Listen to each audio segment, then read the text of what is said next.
yang terbaik yang Tuhan berikan pada kita. Mari kita datang di hadapan Tuhan. Mari kita katakan di hadapan Tuhan.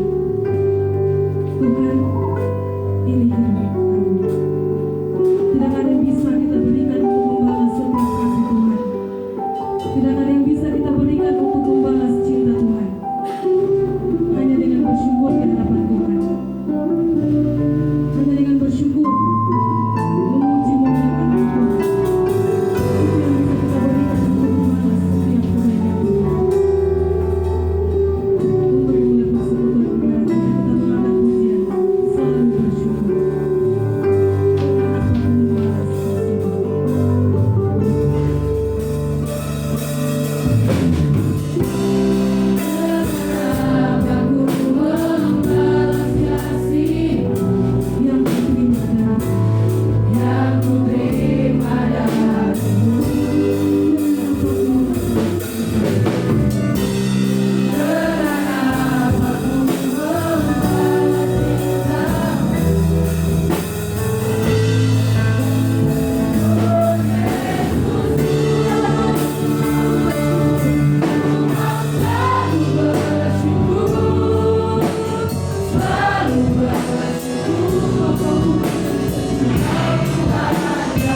Tuhan bahwa saya rindu akan kehadiran Tuhan di hidup saya.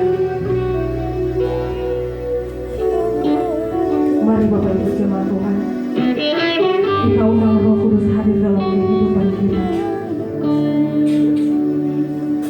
Kita undang Roh Kudus untuk memulihkan kehidupan kita. Kita undang Roh Kudus untuk memberikan kita hikmat agar kita bisa mengerti apa maksud firman Tuhan dalam kehidupan kita.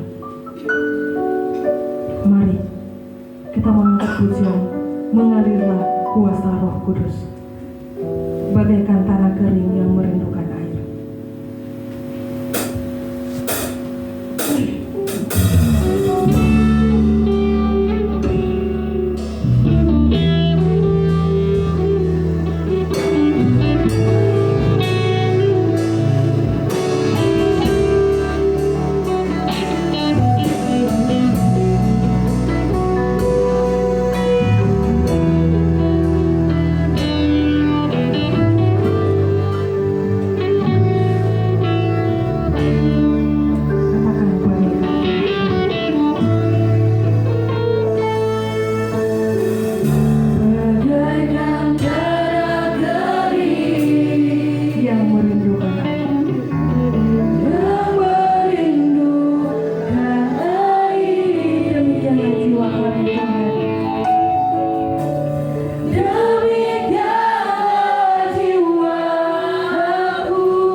urapan isi hati kami kepadamu. Inilah seruan kami umat-Mu Tuhan. Mengalirlah Roh Kudus-Mu saat ini. Mengalirlah bagi kami semua. Biar kesempatan waktu ini Tuhan, kami berikan sepenuhnya kepada Engkau. Berbicara kepada kami melalui kebenaran-Mu Tuhan. Bebaskan kami dari setiap keterikatan kami. Bebaskan kami dengan perkara-perkara dunia ini. Waktu ini Engkau fokuskan kami kepada kebenaran firman-Mu yang akan memerdekakan kami. Kebenaran firman-Mu yang akan membawa kami hidup dalam kebenaran-Mu. Berkati kami pribadi lepas pribadi Bapa. Secara khusus hamba yang menyampaikan kebenaran-Mu. Bapa, Engkau berkati, berikan hikmat-Mu bagi hamba, agar firman Tuhan yang hamba sampaikan bukan karena pengetahuan teologi hamba, tapi biarlah Bapa sendiri yang berbicara melalui bermulut hamba, sehingga firman ini menjadi berkat bagi umat Tuhan yang mendengarkan, bahkan bagi hamba secara pribadi. Terima kasih Tuhan. Iblis pun tidak tinggal diam. Dia berusaha merebut setiap kebenaran itu dari hidup kami. Sehingga Tuhan, ketika kami selesai mendengarkan firman-Mu, kami menjadi sama saja seperti kami sebelum mendengarkan firman-Mu. Oleh karena itu kami berdoa, kami sepakat di dalam nama Tuhan Yesus. Kami halaukan setiap kuasa iblis. Kami izinkan Roh Kudus Tuhan hadir saat ini. Penuhi ruangan ini, secara khusus ruangan hati kami. Di dalam nama Tuhan Yesus. Semua yang mendengar firman Tuhan sama-sama saya katakan, amin. Shalom. Rasanya kok saya pendek sekali di sini ya. Padahal saya merasa saya udah tinggi benar, tapi pendek jadi saya naik ya, sepatu dibuka. Oke, terima kasih. Kata orang tak kenal maka tak sayang. Atau ada yang sudah kenal saya sebelumnya? Saya percaya kita hanya lewat ibu, ada yang bilang tante, ya kita hanya say halo. Tapi untuk mengenal lebih jauh tentang saya mungkin hanya kakak-kakak alumni yang datang, bahkan bapak ibu dosen, dan yang menjadi ibu dosen sekarang, karena dulu mereka juga pernah praktek di Kalimantan dan mereka kenal saya ya. Jadi supaya firman Tuhan yang saya sampaikan sampai kepada hati kita semua ya, kepada hati adik-adik, bapak ibu, saudara-saudari semua, bahkan masuk ke dalam hati saya, kita terlebih dulu harus saling mengenal. Karena kata orang kalau tak mengenal maka tak sayang. Kalau orang yang tak sayang tuh, kalau orang yang saling membenci itu, kira-kira kalau orang yang dibencinya berbicara, dia mau dengar enggak? Enggak, yang pasti dia menggerutu dalam hati. Oke, untuk mempersingkat waktu, saya perkenalkan, nama saya Yeti Paulus ya, STD Paulus.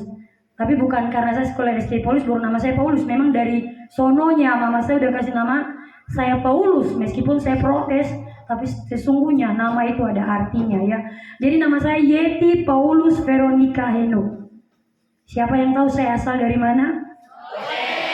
Ya, sekarang semua udah tahu. Kemarin ada yang bilang, kami pikir ibu tuh dari Kalimantan. Pikir saya asli Kalimantan. Saya bilang, siapa bilang saya Kalimantan? Saya ini orang Rote asli ya. Saya punya suami satu dan memang satu untuk selamanya ya. Suami saya orang Semau, tapi dia itu sebenarnya orang Sabu, tapi lahir besar di Semau. Siapa di sini suku Sabu? Siapa di sini suku Sabu? Iya, suku Sabu ya. Saya Rote, tapi sekarang saya disatukan Tuhan dengan orang yang berasal dari Sabu. Jadi kita semua sama di mata Tuhan ya. Kita semua saudara, saudara. Ya, terus nama suami saya Wardi Bale. Saya punya 2 orang anak. Sebenarnya 3 ya. Tapi di awal-awal saya menikah, kandungan saya usia 7 minggu, saya keguguran karena medan pelayanan yang lumayan, kalau hujan ya pasti dengan motor jatuh bangun aku mengejarmu. Jadi akhirnya aku keguguran, tapi puji Tuhan 6 bulan kemudian Tuhan izinkan lagi sehingga lahirlah seorang putri cantik di belakang, namanya Queen Virginia Bale. Sekarang udah usia 5 tahun lebih, dan yang paling bungsu ya Holy Zena Jolie Bale ya, itu marga bapaknya Bale itu ya. Jadi Holy tanggal 18 Juli kemarin baru berulang tahun yang pertama. Ya mungkin itu perkenalan saya, dan saya tahun 2008 pernah seperti adik-adik sekalian. Saya dididik di tempat ini, dibentuk di tempat ini, saya belajar, bahkan saya lihat sekarang sudah wow ya, sangat luar biasa. Ya, dulu di bayangan saya kalau kuliah di Jakarta itu pasti gedungnya mewah-mewah ya. Terus pasti ada security-nya seperti yang saya nonton di TV. Karena dulu kan kita di kampung kan, jadi kalau udah nonton, wow, pasti udah, saya percaya ya, pasti yang suka nonton film Korea aja hayalannya udah tinggi banget, ya kan? Apalagi kita nonton di kampung, nonton Jakarta, keren. Jadi ketika saya dapat tawaran untuk kuliah di Jakarta, yang pertama-tama saya datang tuh, bukan karena mau kuliah, saya mau lihat Jakarta. Ya, jadi sebelum masuk firman saya kesaksian dulu sedikit. Saya mau lihat Jakarta. Ketika sampai di sini masih malam ya, jadi karena kami dengan kapal juga dengan kawan-kawan, jadi kapal masih oleng-oleng, jadi belum lihat jelas kiri kanan. Ya, yang saya lihat hanya, ya ini masih dari dulu sampai sekarang tidak berubah ya yang ini nih, anyaman bambu ini ya. Jadi dari depan udah terpampang nyata anyaman bambu, namanya dari kampungnya di NTT kan ada kayak gini, jadi kupikir itu keramik, wih keren benar ya bangunannya. Jadi sampai yang di rumah biasanya makan banyak-banyak ya kan, datang disambut oleh kakak-kakak, disuruh makan nasi sedikit saja dengan sayur sedikit saja, mulai timbul pemberontakan ya. Begitu besok pagi buka mata lihat lagi, ya ampun Tuhan, bambu semua ya, bambu kiri kanan ini belum dipagar seperti ini adik-adik, itu pokoknya bebas bambu semua. Mau kabur pun udah sampai di sini, tapi saya masih tetap berusaha untuk kabur ya. Saya masih berusaha untuk kabur. Tuh hambanya mantan ketua kerohanian, karena sekarang sudah jadi bapak kowil kami, Bapak Pendeta Okran Kausa itu mantan ketua kerohanian kami. Siapa di sini di waktu dulu, kalau di tempat lain saya udah tanya ya, di NTT, yang dari NTT mana? Angkat tangan. Siapa yang suka ke pesta berjoget? Siapa? Mengaku di hadapan Tuhan? Siapa? Saya juga sama. Dulu saya jago joget, jago pesta, ya. Saya di mana ada, bahkan kami punya kelompok. Jadi kami itu dikasih nama Ropes. Ropes itu apa? Siapa yang tahu yang ada Kupang? Rombongan pesta. Pokoknya tiap hari kerja kami cari malam ini pesta di mana, malam ini pesta di mana. Kami punya kelompok, ya. Itu kesenangan saya waktu saya belum kesini. Awal-awal saya kesini, saya dibentuk sini, saya memberontak karena saya baru dari dunia saya yang tidak benar, ya. Ketika saya memberontak, di situ saya mulai diproses oleh Tuhan, ya. Kawan saya aja mau bunuh saya, dia kejar saya dengan cangkul keliling kampung Sunda nih. Namanya sekarang dia udah jadi kepala desa di Rote, namanya Everndun. Dia kejar saya dengan cangkul mau bunuh saya. Dan kami dua tuh selalu mau bertikai terus. Nah di sini, karena di sini dilarang ya, walaupun sehebat apapun kita mau bertikai, tidak boleh tangan kita menyentuh sahabat yang lain. Mau gitu aja juga, kalau dia lapor ya udah dikeluarkan. Di sini gitu ketat. Saya nggak tahu sekarang, dulu sangat ketat. Dan saya tahu di sini sekarang aturan semakin banyak ya. Harusnya semakin luar biasa lagi adik-adik ini ya daripada kami yang dulu-dulu. Karena kemarin pun saya bilang, kok kami tidak disambut? Tapi itu saya bergurau. Lalu kemudian saya bilang, iya karena kami hidup di berbeda zaman dengan kalian ya. Kalian udah nyaman, gedungnya udah baru di sana, gedung kuliah baru. Kami dulu ini pun kami pakai untuk ruang kuliah bilik bambu ini. Ini dulu kamar saya di sini. Nah, ini kamar saya nih, ya. Dulu nih bilik bambu. Ini udah agak dirubah sedikit, ini kamar saya. Ya, jadi singkat cerita saya dibentuk di sini dan melalui proses demi proses, nanti di firman Tuhan saya akan jelaskan lebih lagi, mungkin ada kesaksian berlanjut di firman Tuhan. Saya diproses dan akhirnya hari ini saya merasa sukacita ya. Mungkin ada terharu juga, tapi kalau terharu udah perlu menangis kali, ya kan? Jangan menangis ya Kobus. Ya. Dulu kami di ospek pun disuruh makan itu mie tapi dibilang cacing. Kami matanya ditutup. Lalu kami lihat mereka galing cacing ya, cacing tanah. Kami lihat, mereka suruh kami lihat mereka galing. Kemudian mereka tutup mata kami, lalu dikasih makan mie. Jadi kami juga pikir cacing, nangis kami juga. Tapi masa makan bubur kok nangis? Kalau cacing beneran nangis nggak masalah, ini bubur nangis, ya. Jadi kita harus kuat. Oke, untuk mempersingkat waktu, mari saya rindu kita belajar dari kebenaran firman Tuhan. Malam hari ini saya masih diberikan tema yang sama, ya, menembus batas, membangun solidaritas. Menembus batas, membangun solidaritas. Melalui tema firman Tuhan ini, saya ingin kita belajar ya dari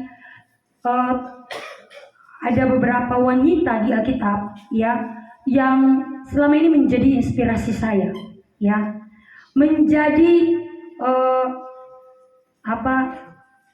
pembelajaran bagi saya untuk saya mulai membenahi kehidupan saya dari yang tidak benar menjadi benar. Dan saya ingin, walaupun ini wanita, bapak yang cowok-cowok atau yang bapak-bapak, jangan kurang hati ya, jangan tidak mau mendengarkan, ini firman Tuhan loh. Jangan karena wanita lalu tidak mau dengar ya, ini untuk kita semua. Oke, mari kita buka firman Tuhan di dalam kitab Rut. Kitab Rut pasal pertama, ini ada 22 ayat, tapi kita hanya membaca 2 ayat saja. Nanti selebihnya boleh baca sendiri-sendiri ya. Rut pasal 1 ayat 8 hingga ayatnya 9. Jikalau sudah menemukan, katakan amin. Amin. Silakan menyimak dalam Alkitab masing-masing. Saya akan membacakan firman Tuhan untuk kita semua. Firman Tuhan di bawah perikop Rut dan Naomi. Di ayatnya yang ke-8, berkatalah Naomi kepada kedua menantunya itu, pergilah, pulanglah masing-masing ke rumah ibunya. Tuhan kiranya menunjukkan kasih-Nya kepadamu seperti yang kamu tunjukkan kepada orang-orang yang telah mati itu dan kepadaku. Kiranya atas karunia Tuhan kamu mendapat tempat perlindungan masing-masing di rumah suaminya. Lalu diciumnya mereka, tetapi mereka menangis dengan suara keras. Demikian firman Tuhan. Berbahagialah yang setiap kita yang mau mendengarkan firman Tuhan ini, tidak hanya mau mendengarkan, tetapi mau melakukan di dalam kehidupan kita hari lepas hari. Shalom. Lagi shalom. Semangat itu yang di baju hitam enggak shalom ya. Yang baju hitam baris kedua cowok. Ayo, baju hitam sendiri ya. Shalom. Shalom. Puji Tuhan. Oke. Dengan tema yang diberikan, menembus batas, membangun solidaritas. Bapak Ibu saudara-saudari yang terkasih di dalam nama Tuhan kita Yesus Kristus, saya mencoba mencari arti kata solidaritas, dan saya mendapatkan di situ artinya perasaan saling percaya antara para anggota dalam suatu kelompok atau suatu komunitas. Kalau orang saling percaya, maka mereka akan menjadi satu, menjadi bersahabat, menjadi saling menghormati, menjadi terdorong untuk bertanggung jawab dan memperhatikan kepentingan sesamanya. Artinya dia menjadikan kepentingan sesamanya lebih di atas segalanya. Firman Tuhan berkata, jikalau engkau berkata engkau mengasihi aku, tapi saudara-saudari di sekelilingmu saja engkau tidak mengasihinya, maka bagaimana mungkin engkau dapat mengasihi aku di tempat yang jauh? Ini berbicara tentang solidaritas. Oke, kita kembali ke firman Tuhan. Dalam kitab Rut ini dimulai dari kisah bahwa pada zaman itu ya, pada zaman hakim-hakim mereka melayani pada waktu itu terjadi kelaparan. Dan kalau kita baca keseluruhan dari kitab Rut itu, di awalnya dia mengisahkan tentang bagaimana para hakim memerintah, dan pada waktu itu, pada masa itu, orang-orang melakukan segala sesuatu sesuka hati mereka, ya, sesuka hati mereka. Tahu kan kalau sesuka hati, suka-suka gue dong. Gue mau gaya, mau action, kan duit gue bukan duit lu, ya kan? Suka-suka gue, sesuka hati mereka. Dan ketika itu terjadi, Tuhan izinkan kelaparan terjadi di tempat itu. Ketika kelaparan itu terjadi, maka ada sebuah keluarga, yaitu keluarga Elimelek. Dia bersama istri dan anak-anaknya. Mereka ibaratnya memilih merantau. Merantau ya. Merantau ke sebuah negeri namanya negeri Moab. Moab ini adalah sebuah bangsa yang tidak mengenal Tuhan. Namun untuk menghindar dari kelaparan ini, tempat yang paling dekat dan yang harus mereka tuju adalah ke Moab. Ya, ketika mereka sampai di Moab, lalu meninggallah Elimelek. Sedih enggak kira-kira istrinya? Sedih enggak? Sedih. Menghindar dari kelaparan, datang ke negeri Moab, tempat di mana orang tidak mengenal Tuhan, tempat bangsa yang tidak mengenal siapa itu Tuhan. Lalu suaminya meninggal di situ. Ketika suaminya meninggal dan setelah itu kedua anaknya Mahlon dan Kilion, lidahnya tidak mampu lagi diucap ya. Mereka mengambil dua wanita dari bangsa itu, yaitu siapa yang tahu? Ruth dan bukan Naomi. Naomi itu ibunya. Aduh, anak teologi. Ruth dan Orpa ya. Naomi itu adalah ibu mertua mereka ya. Ya, dua wanita itu adalah Ruth dan Orpa. Ketika mereka sudah menikah, tiba-tiba meninggal juga keduanya suaminya. Sedih enggak? Baru menikah belum punya anak jadi janda. Ya, sudah jadi janda muda lagi. Siapa sih yang suka janda? Sekarang kan lagi ada slogan, janda semakin di depan. Ya. Yang penting janda kaya, hajar aja kata mereka. Ya, jadi itu hanya intermezzo ya, biar kita jangan ngantuk. Kita kembali kepada firman Tuhan. Mereka berdua kehilangan suaminya, ya. Mereka berdua kehilangan suaminya. Ini adalah sebuah duka. Mereka belum punya keturunan. Dan ketika itu keduanya sudah kehilangan suami dan mertuanya mendengar bahwa di tempat asal mereka sudah mulai hidupnya udah mulai normal kembali, sudah tidak ada kelaparan lagi, dia berniat untuk kembali ke bangsanya. Namun kedua menantunya ini mau mengikuti dia, ya. Namun kedua menantunya mau mengikuti dia, tapi dia bilang begini, kalian pulang saja kepada keluarga kalian, pulang saja pada bangsa kalian. Tidak usah kalian mengikuti aku, ya. Waktu dia berkata seperti itu, mereka masih bersikeras untuk mengikuti dia. Di ayat ke-8 kita baca yang tadi, di ayat ke-8 tuh dia bilang, pergilah pulanglah masing-masing ke rumah ibunya. Tuhan kiranya menunjukkan kasih-Nya kepadamu seperti kamu tunjukkan kepada orang-orang yang telah mati itu. Ini menantunya loh. Mertuanya suruh menantunya pulang. Senang dah? Senang dah menantunya? Kalau misalnya ya, kita udah nikah lalu suami meninggal, kita masih muda, senang gak disuruh pulang mertua? Senang. Siapa tahu dapat opa-opa Korea lebih keren ya kan? Pasti dong, pasti senang. Tapi berbeda dengan Ruth dan Orpa, mereka tidak mau. Mereka mau tetap mengikuti mertuanya. Dan selanjutnya Naomi berkata, kiranya atas karunia Tuhan kamu mendapat tempat perlindungan masing-masing di rumah suaminya. Lalu diciumnya mereka, tetapi mereka menangis dengan suara keras, ya. Dan setelah itu Naomi berkata lagi, pulanglah anak-anakku, mengapa kamu turut dengan aku? Bukankah tidak akan ada lagi anak laki-laki yang kulahirkan untuk dijadikan suamimu nanti? Jadi adat istiadat waktu itu, kalau misalnya saya punya anak laki-laki, ya kan, dia menikah dengan perempuan ya, seorang wanita, dan setelah menikah anak saya meninggal ya. Saya bilang meninggal karena saya tidak punya anak laki-laki, ya. Jadi anak saya meninggal, lalu kalau saya masih punya anak laki-laki yang bungsu lagi, anak laki-laki saya yang bungsu harus bertanggung jawab atas istri kakaknya. Dia harus mengambil lagi istri kakaknya menjadi istrinya. Sehingga Naomi bilang, pulang saja karena saya tidak punya anak lagi untuk menjadi suami kalian. Bahkan nanti kalau kita baca seluruh, Naomi bilang, meskipun aku mau dan Tuhan kehendaki malam ini aku punya anak, masakan engkau menunggu sampai anakku besar untuk mengambil kalian menjadi istrinya. Ketika Naomi berkata demikian, lalu gugur salah satu menantunya. Siapa? Orpa. Dia mencium mereka dan dia pergi. Ya. Tapi berbeda dengan Ruth.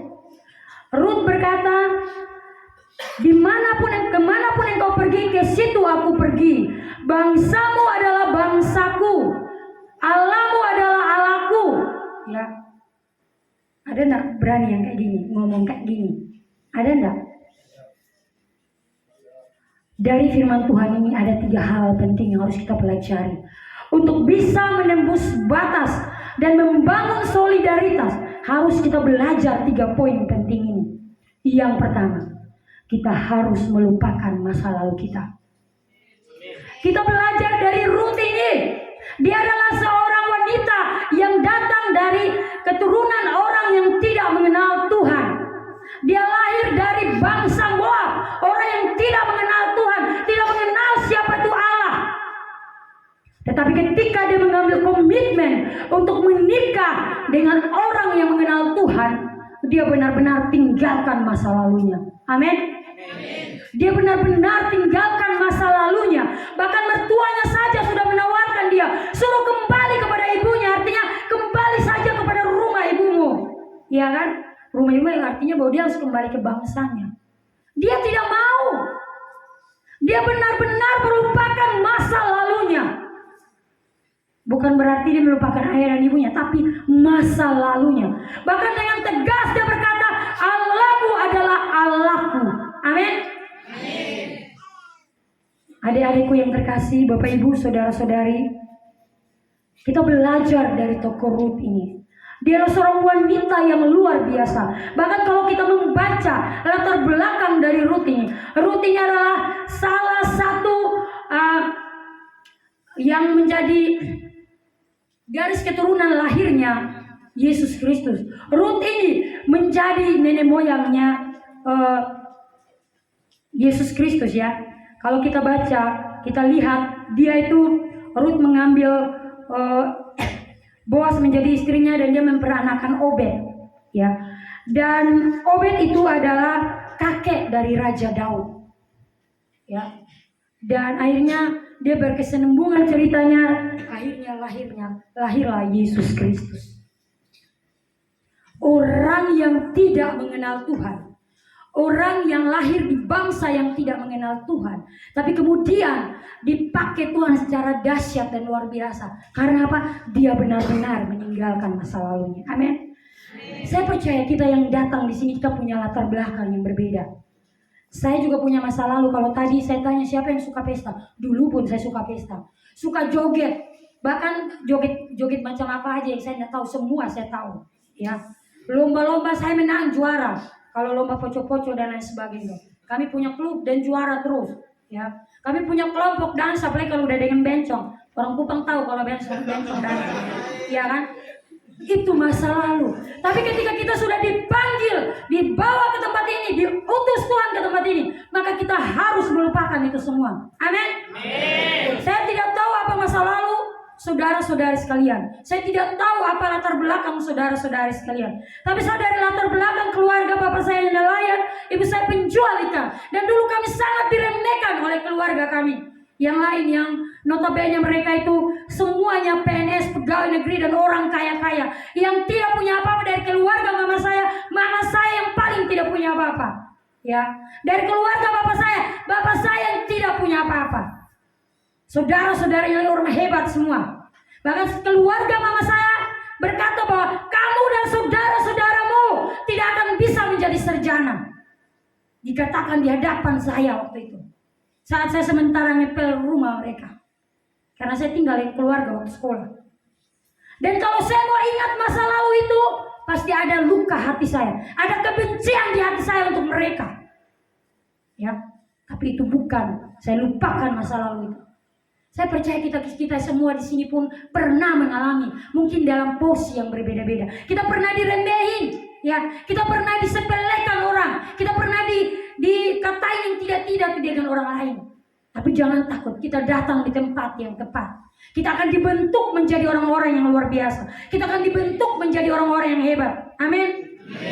Lupakan semuanya itu. Lupakan, karena ketika engkau mau menembus batas, tapi engkau masih menyimpan luka batin dengan orang-orang di sekelilingmu, engkau tidak bisa menembus batas itu. Orang-orang yang bisa menembus batas adalah orang-orang yang bisa melupakan masa lalu mereka, bisa melepaskan pengampunan kepada orang-orang yang menyakitinya. Orang-orang itu akan bisa menembus batas dan membangun solidaritas. Hal berikut lagi, kita belajar tentang kesetiaan. Ruth adalah contoh seorang wanita yang dari bangsa yang tidak mengenal Tuhan, tapi ketika dia mengambil komitmen untuk ikut Tuhan, dia tetap setia. Walaupun mertuanya suruh-suruh dia pulang, dia setia. Dia tidak pulang. Padahal dia bisa berpikir seperti tadi, oh masih muda, masih bisa lihat dapat orang yang kaya, masih bisa dapat orang yang hebat. Kalau di zaman sekarang ya, lebih nyaman. Nggak perlu, zaman sekarang banyak wanita yang cari suami itu nggak perlu wajahnya, nggak perlu keren-keren amat lah, yang penting dompetnya tebal. Benar nggak? Ya. Kalau Ruth berpikir seperti itu, dia pasti menjadi orang yang tidak setia. Dia pasti meninggalkan mertuanya, dia pergi kembali kepada bangsanya. Tapi Ruth buktikan kesetiaannya.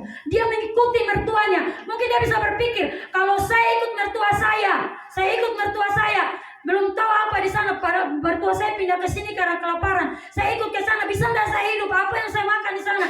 Di mana saya tinggal? Karena dia pindah ke bangsa mertuanya. Tapi Ruth, dia tetap setia. Dan Alkitab mencatat, dia menjadi nenek moyang dari Yesus Kristus. Amin. Bahkan juga nenek moyang dari kita. Karena kita percaya bahwa Yesus adalah Tuhan dan Juru Selamat kita. Amin. Ruth adalah wanita yang luar biasa, yang tetap taat dan setia. Dulu sebelum saya ke sini, saya berpikir bahwa di STT Paulus ini manusianya kayak malaikat semua.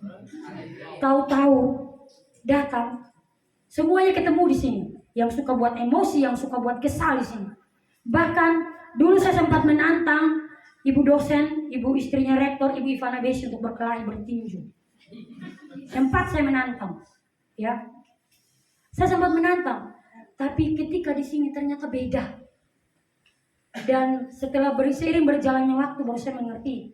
Ternyata kita diperhadapkan dengan hal-hal yang mungkin kita pikir, oh ini sekolah teologi, manusianya kalau kayak malaikat semua. Tapi kalau kita datang mendapati karakter yang berbeda-beda, itulah Tuhan izinkan kita berkumpul ada dalam sebuah komunitas, ya, untuk kita melatih diri kita. Ketika kita berhadapan dengan orang yang suka emosi, bagaimana, apakah kita harus melawan atau kita menjadi orang yang sabar, ya. Ketika kita berhadapan dengan hal seperti itu, apakah kita pilih untuk kabur atau kita mau tetap setia? Karena hanya orang yang setia sampai akhir yang menerima mahkota kehidupan. Amin. Berikutnya yang terakhir, waktu yang terakhir. Nanti sebentar ada waktu untuk bincang-bincang kan? Ya, waktu akan bincang-bincang. Nanti kita berbincang-bincang lebih lagi. Yang terakhir, kalau kita ingin menembus batas dan membangun solidaritas, kita harus rela berkorban. Amin. Rela berkorban. Ketika harga diri kita akan diinjak-injak, dan kita berusaha menekan perasaan kita untuk tidak melawan, itu sebuah pengorbanan yang luar biasa. Ketika kita ingin merontak, kalau ini tidak benar, saya benar, tapi saya yang mengikuti ospek nih, mungkin mereka kok jahat benar, kok disuruh saya kayak gini.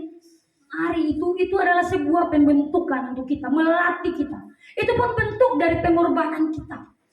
Setia enggak kita? Kita mau berkorban enggak? Ya, ospek ini hanya 3 hari.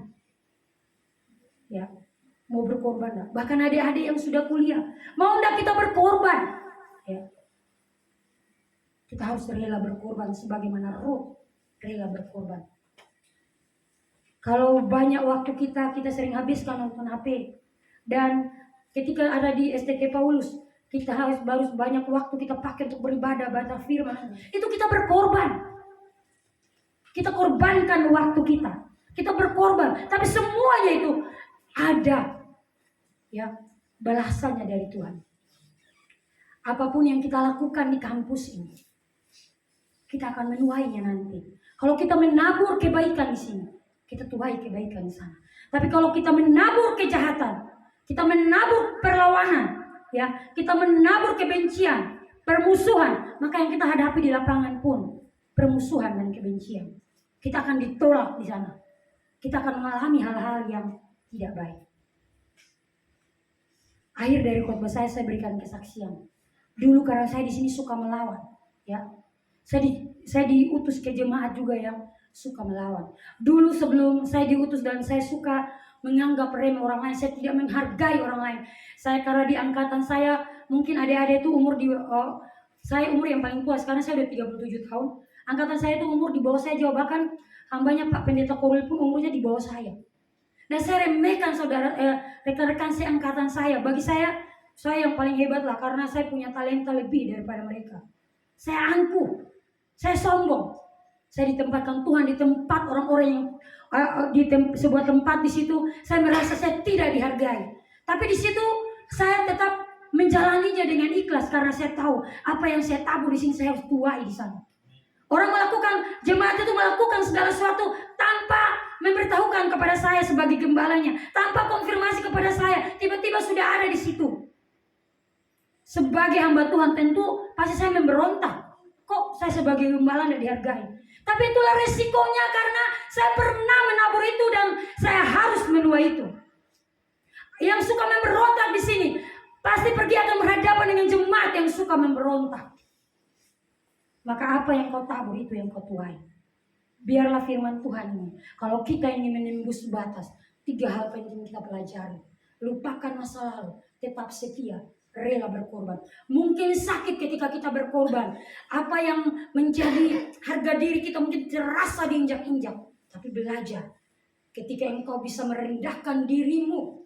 Bukan rendah diri ya, tapi merendahkan hatimu. Benar-benar merendahkan hatimu. Tuhan akan pakai engkau secara luar biasa. Amin.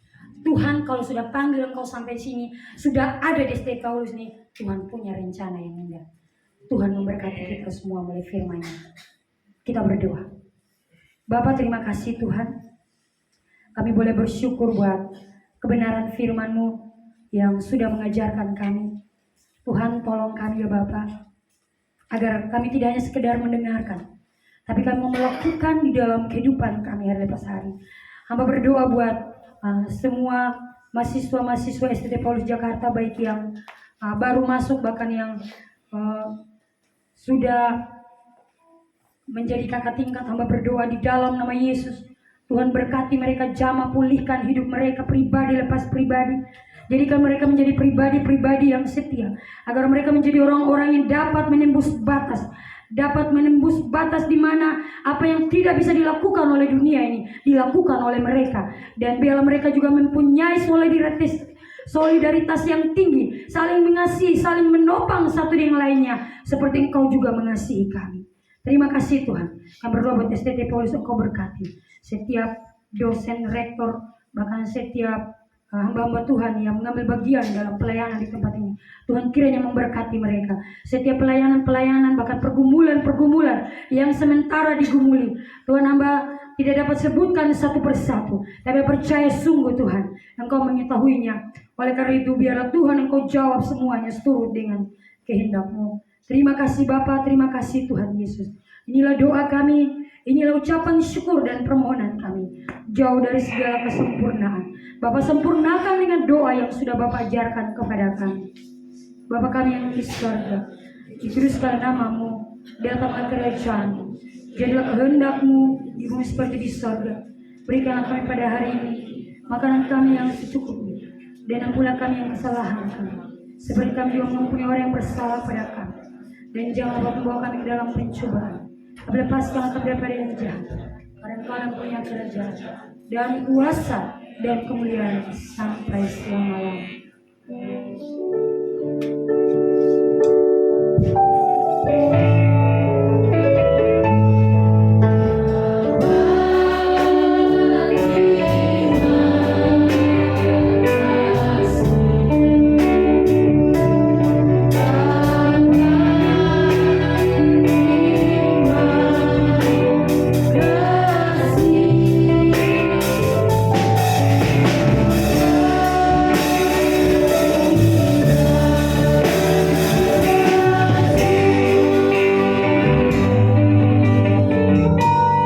Amin.